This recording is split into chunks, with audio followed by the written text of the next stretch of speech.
Salam tout le monde, salam, c'est Yacine, j'espère que vous allez bien. Alors, bon, il est minuit 5. Je vais pas vous parler de religion, là je vais vous parler de politique, d'accord? Je vais vous parler de politique. Alors je suis énervé, je vous le dis tout de suite.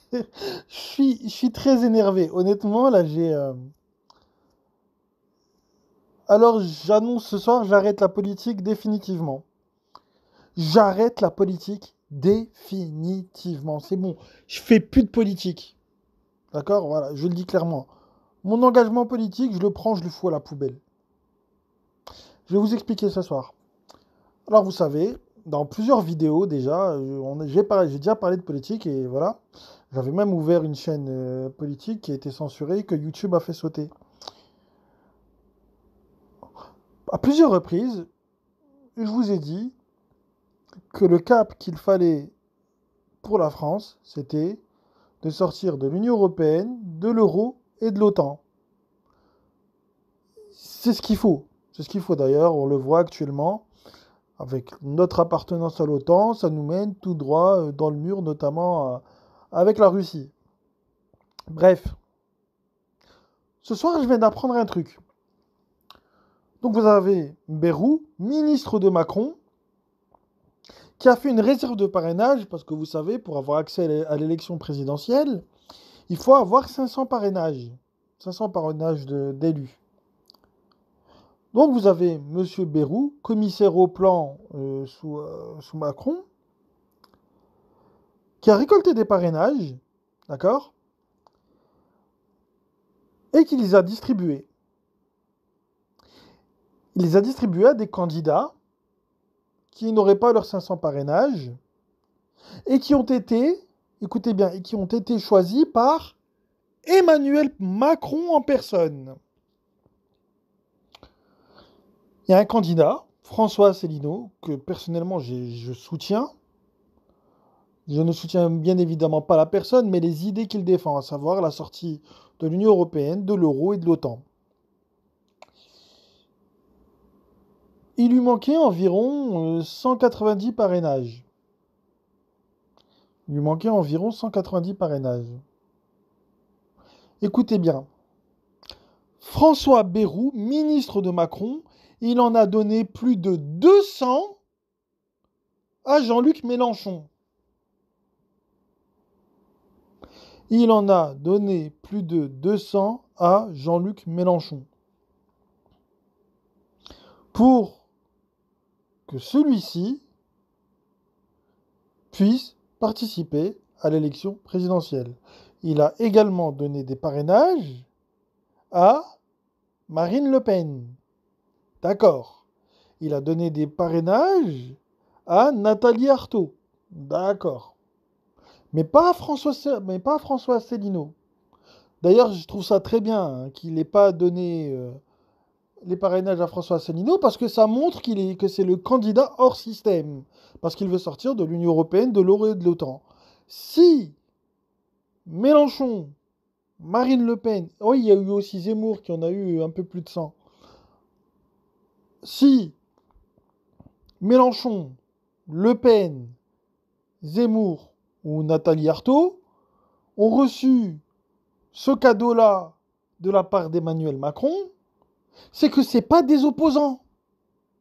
Donc les gens qui vont venir me saouler là, me dire je vais voter pour Mélenchon. Mélenchon qui veut ni sortir de l'Union européenne, ni sortir de l'euro, et qui veut juste sortir du commandement intégré de l'OTAN, pas de l'OTAN, juste du commandement intégré. Ben, c'est pas un opposant. C'est pas un opposant. Vous croyez que Macron, il va faire cadeau, voilà, des parrainages à des opposants? Bah non. La preuve, Asselineau, il n'a pas eu de cadeau de la part de Macron. C'est un opposant. C'est un opposant. Un vrai opposant. Un véritable opposant. Et moi, ce qui me dégoûte, c'est qu'à cette élection présidentielle, on n'aura pas quelqu'un qui va défendre la sortie de l'Union européenne, la sortie de l'euro et la sortie de l'OTAN. Voilà. Moi, c'est ça qui m'énerve. Et ce qui va m'énerver, c'est de voir tous ces moutons qui vont aller voter pour Mélenchon. Ils vont dire, ah, Mélenchon, il parle bien. Ah, Mélenchon, c'est bien ce qu'il dit. Ah, Mélenchon, il est du côté des musulmans. Ah, Mélenchon, il n'est pas raciste. Mais on s'en bat les couilles de ça, c'est un collabo comme les autres. Pareil pour Zemmour au passage. Pareil pour Zemmour. Parce qu'il faut savoir un truc. C'est que Zemmour, il est financé, enfin, sa campagne, elle a été financée par la même personne qu'Emmanuel Macron. Ceux qui financent la campagne présidentielle d'Éric Zemmour sont les mêmes que ceux qui ont financé Macron en 2017.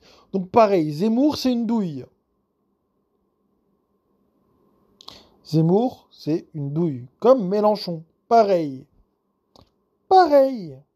Pareil. Pareil. Donc moi j'aime bien, on donne des leçons à la terre entière. Nous, la France, on donne des leçons de démocratie à la terre entière. Mais notre élection présidentielle à nous, elle est truquée de A à Z. Que ce soit au niveau du passage dans les médias. Parce que vous verrez jamais quelqu'un comme Asselineau, ou comme Pierre-Yves Rougeron, ou comme, je sais pas moi, Slobodan Despot. Ce genre de personnes-là, vous ne les verrez jamais passer dans les médias. Jamais. Jamais.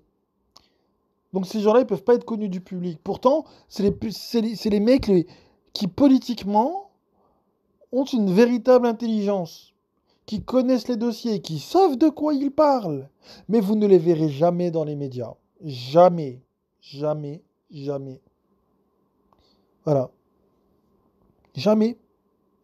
Par contre, vous allez voir un Mélenchon toute l'année. Vous allez voir un Zemmour toute l'année. Voilà. Donc maintenant, c'est le gouvernement, donc un ministre, en l'occurrence François Bayrou, ministre de Macron, qui décide, lui il va avoir le droit de débattre avec Macron, lui il n'aura pas le droit de débattre avec Macron. Qu'est-ce que vous croyez? Ils ont choisi les candidats qui vont avantager Emmanuel Macron. Pourquoi Emmanuel Macron, à votre avis, il se permet de ne pas débattre au premier tour de l'élection présidentielle? C'est la première fois qu'on voit ça. C'est la première fois qu'on voit ça, c'est incroyable. Et donc moi, ce qui m'énerve, c'est que, en fait, c'est bon, en fait, là, avec ce que je viens d'apprendre, clairement, bah, en fait, la France, elle est morte. Elle est clairement morte, ça y est, elle est décédée, la France. 10 ans de Macron, ça va tuer la France, hein. Définitivement. Définitivement, 10 ans de Macron, la France est morte. Voilà. On va rester 50 plus dans l'Union européenne, on va rester 50 plus avec l'euro qui nous appauvrit, et on va rester 50 plus dans l'OTAN qui va nous envoyer tout droit vers une troisième guerre mondiale, si ça continue comme ça. Voilà. Voilà pourquoi je suis énervé ce soir. Donc voilà. Donc, s'il vous plaît, euh, moi j'arrête la politique. Moi je vous le dis tout de suite. Voilà, je m'étais déjà présenté à des élections, etc. et tout. Je ne fais plus je ne fais plus de politique, ça y est, j'arrête. J'arrête définitivement, voilà, clairement. Euh, Parce que ça sert à rien, c'est truqué. Avant, c'était truqué pendant l'élection. Donc, tu avais quand même une chance de te faire entendre. Mais là, même avant l'élection, c'est truqué, c'est mort, c'est fini. La preuve, en 2017, Asselineau, il a réussi à avoir ses 500 signatures. Comment ils ont fait pour qu'il ne puisse pas avoir ses 500 signatures? Ben, ils ont pondu une loi qui fait que les parrainages sont publiés au journal officiel, ce qui fait qu'on sait que tel élu a parrainé tel candidat. Il y a eu aussi, pareil, des pressions qui ont été faites sur les maires pour qu'ils ne puissent pas toucher telle ou telle subvention s'ils donnaient leur parrainage à tel ou tel candidat. Putain, la France, waouh, bravo! Et on veut donner des leçons à la Russie. On veut donner des leçons à la Chine. Nous, nous. Ok, hein. Au moins, Poutine, il défend les intérêts de son peuple. Il est parti défendre les gens dans le Donbass, les Russes du Donbass. Il est parti leur sauver la vie. Il a patienté 7 ans avant d'intervenir, Poutine, au passage. 7 ans. Et au bout de 7 ans, il a dit, vas-y, c'est bon, stop, j'en ai marre, je fonce. Voilà, je vais dénazifier l'Ukraine. Mais bon, tout le monde dit c'est Poutine le méchant. Poutine, c'est un corrompu. Nous, chez nous, c'est pire qu'en Russie, hein. C'est pire qu'en Russie. Je vous le dis. En Russie, il y a moins de corruption qu'en France. C'est certain. C'est certain. Voilà. Donc sur ce, moi je vous passe le salam et je vais essayer de me calmer un peu. Voilà. Salam.